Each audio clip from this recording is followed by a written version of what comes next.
തമിഴ്നാട്ടിൽ നിന്ന് കുറഞ്ഞ വിലയ്ക്ക് അരി വാങ്ങി പോളിഷ് ചെയ്ത് കേരളത്തിൽ കൂടിയ വിലയ്ക്ക് വിൽക്കുന്നെന്ന പരാതിയിൽ സംയുക്ത പരിശോധനയുമായി കേരളവും തമിഴ്നാടും അതിർത്തി പ്രദേശമായ പാറശാലയിലെ അനധികൃത അരി ഗോഡൌണുകളിലാണ് പരിശോധന നടത്തിയത്.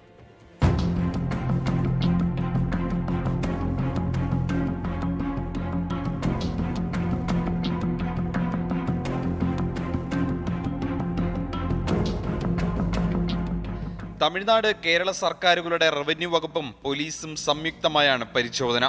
തമിഴ്നാട്ടിലേക്ക് അരിയുമായി പോയ വാഹനം പിടികൂടി ഡ്രൈവറെ ചോദ്യം ചെയ്തപ്പോഴാണ് അരി കടത്തലിനെ കുറിച്ചുള്ള വിവരം പുറത്തുവരുന്നത്.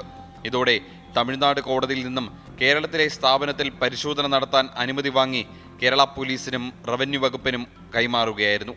പൂവാർ, പാറശാല എന്നിവിടങ്ങളിലെ ഗോഡൌണുകളിലാണ് പരിശോധന നടത്തിയത്. പരിശോധനയിൽ തമിഴ്നാട് റേഷനരി വരുന്ന ചാക്കുകൾ മാത്രമാണ് കണ്ടെത്താനായത്.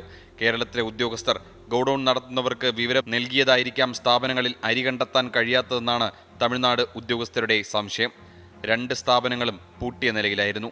ഉദ്യോഗസ്ഥർ പൂട്ടുപൊളിച്ചാണ് അകത്ത് കയറിയത്. Tamil Nadu DYSP Ramakrishnan, inspector Ramesh Raja, special tahsildar Ramesh, quality checking inspector Balamurugan എന്നിവരുടെ നേതൃത്വത്തിലാണ് പരിശോധന നടത്തിയത്. 24 തിരുവനന്തപുരം.